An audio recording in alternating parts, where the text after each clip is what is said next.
Another 15 minutes for me to talk about vulnerability. Part 2.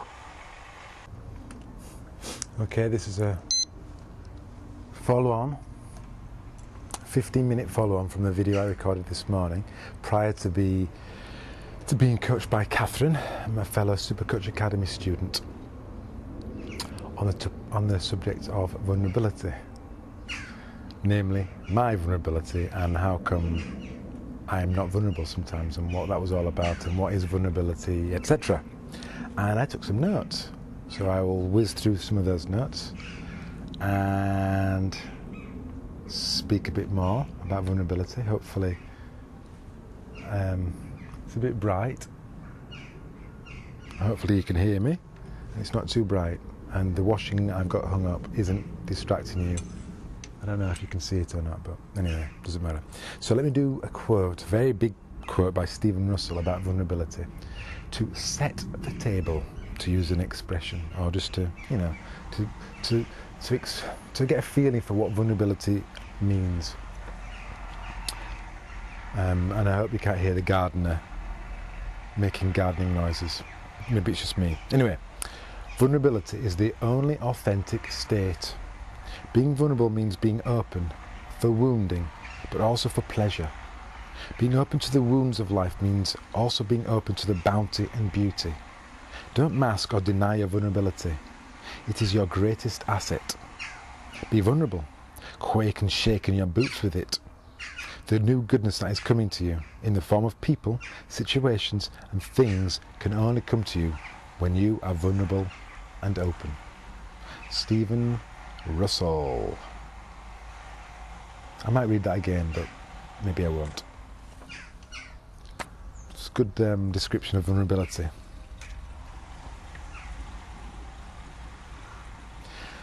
My second coaching session with Catherine was, in her words, much less frustrating. Sorry, I'm not looking at you, I'm looking at myself, apologies. It was much less frustrating, which basically means I was more vulnerable, probably. So that's good. That's good. I think we may have agreed to disagree a little bit, maybe, about what I should be doing with my life right now. But I was much less frustrating. So, good. I must have been more vulnerable. In our conversation, which kind of went from about me to about her to about vulnerability in general, this sentence came to me near the end of our session, and it kind of speaks to why people aren't vulnerable, I think. This was what came to me. I don't know what will happen when I share my vulnerability. I don't know what will happen when I'm vulnerable. I don't know what will happen. Often, when you're vulnerable, you can connect with somebody, and usually the best connections happen when you're vulnerable. You share, but not always.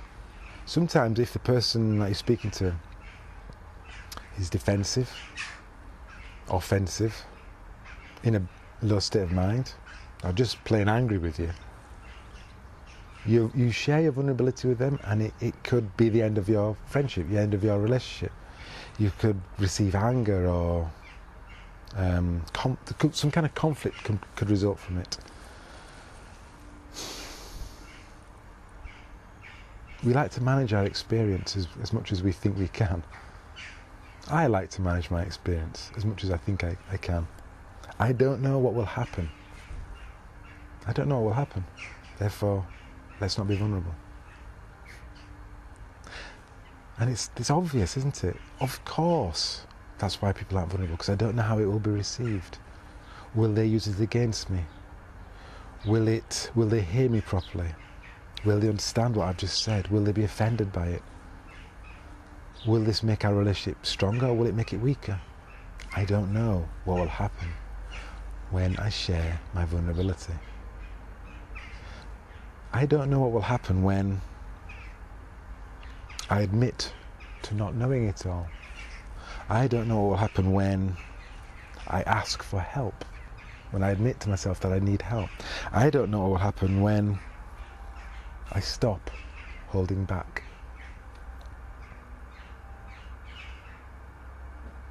These are the things that my lack of vulnerability look like. I hold back. I say I don't need help. I come across as a know-it-all. It's just awful. I don't like know-it-alls. And yet, here we go. This is what I am. Don't you just love people and how they can feed back what's going on for you? You can deny it as much as possible. You can just have the people that like you in your life. Just the people that say positive things to you. Nobody else. Get rid of all the naysayers, all the negative people. Get rid of them all. Life will find a way to help you see yourself. It really will. Even if you become some sort of famous rock star and you only have yes people around you, yes men, only, sooner or later you get slapped on the ass. Sooner or later you get found out. Even if you're Justin Bieber. If you're an ass, you're an ass. It finds you out. Not that I'm saying that Justin Bieber is an ass. I don't really know much about him. Don't watch much TV. I don't watch pop videos on YouTube. I certainly don't watch cat videos. I did watch The Evolution of Dance. That is an amazing video. I have watched a couple of popular videos, but generally I've missed the Justin Bieber phenomenon. But then maybe I'm not part of the demographic he's aimed at. I think I'm digressing. So, this is a video in a series of videos called Steve's 15 Minutes of Fame, where Steve, that's me, talks about various topics like vulnerability. Control was the first video. Love will be one of the videos soon. Time, non-duality, both those, I don't even know where to begin. That could be, both those videos could just be silence for 15 minutes. And this one I'm just following up and talking about vulnerability.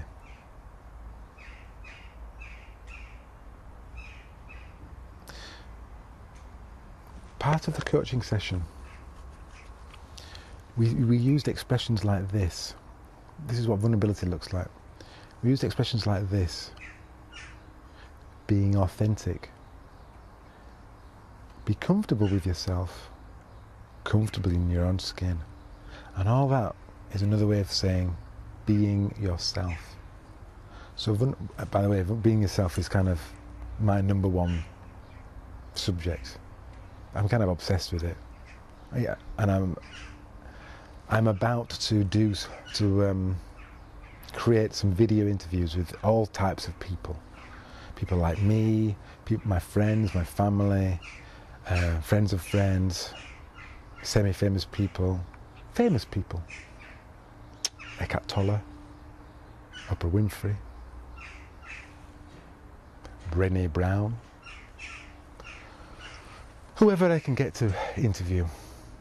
And I'm going to ask them, what does it mean to be yourself? Because I don't know what the answer to it is, and it seems maybe 100 people might get a general approximation of what it means. But being vulnerable, that's what being yourself looks like. People who are being themselves, people who are comfortable in their own skin, they can be vulnerable. They can show you what's going on for them, whether it's greatness, whether it's joy, whether it's sorrow, whether it's despair, whether it's they just don't know, they give up. They can share that with somebody. Vulnerability is almost the magnificence of what it means to be a human being. That's what it looks like. It's the magnificence of humanity.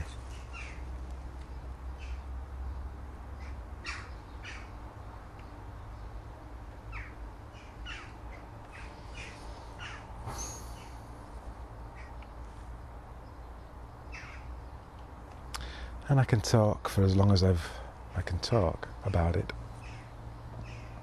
And I can be vulnerable. So I can talk about it as much as I want, but it's a doing, it's an action, it's a feeling. It's a feeling in friendship, it's a feeling in relationship. It's so powerful in intimate relationship. Oof, so powerful. One of those sort of situations where you can be vulnerable just by looking at somebody. You can let them see inside you. Even Shakespeare, 1,000 words of Shakespeare can't match that feeling.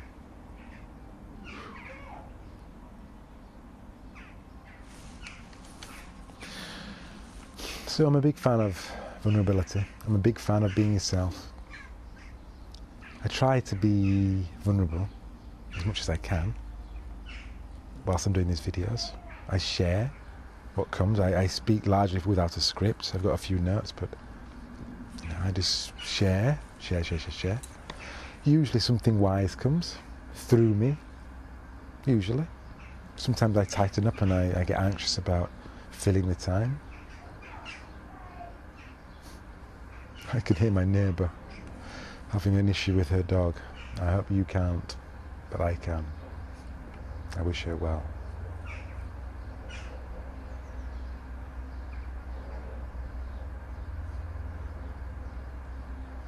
What does vulnerability look like for you?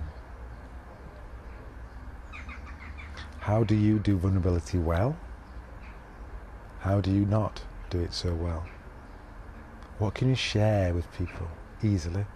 What would you never tell somebody? Ever? Sometimes vulnerability, sometimes it comes by, you don't blow your own trumpet. You lack vulnerability because you don't share how great you are. You hide your light under a bushel. Sharing your light is an act of vulnerability. Being seen.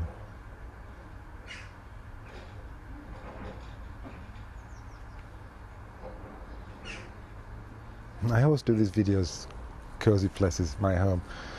I will do some videos in the public when people are walking past. I find that difficult. I look conspicuous. I don't want anybody to notice me. It's a way. It's a way of being vulnerable that I find uncomfortable. I'm in control of the message here, even though it's just me and silence and what comes from that space. I like that. I'm kind of comfortable with it. I trust something good will come from it. And mostly it really does. And I don't take credit for it. I just like being a conduit for it. You should try it. Turn the radio off. Get rid of the soundtrack to your life. Have some silence. Riff with yourself. Talk to yourself. Even if it's just in your mind. Just joke around. Share that secret that you would never share with anybody. Share it with yourself.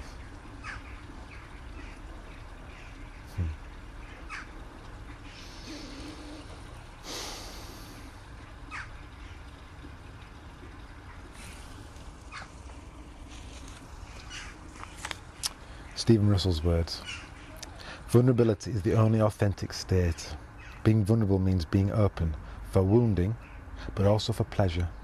Being open to the wounds of life means also being open to the beauty, to the bounty and beauty. Don't mask or deny your vulnerability. It is your greatest asset. Be vulnerable. Quake and shake in your boots with it. The new goodness that is coming to you, in the form of people, situations and things, can only come to you when you are vulnerable and open. Stephen Russell. I've never heard of you, Stephen, but I love what you share about vulnerability. I wonder what your journey is to do with that, so you are able to speak about it so wonderfully. Quake and shake in your boots with it.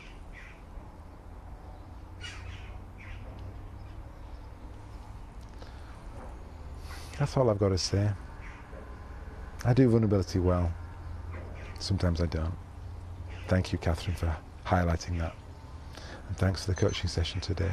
And I look forward to another one very soon.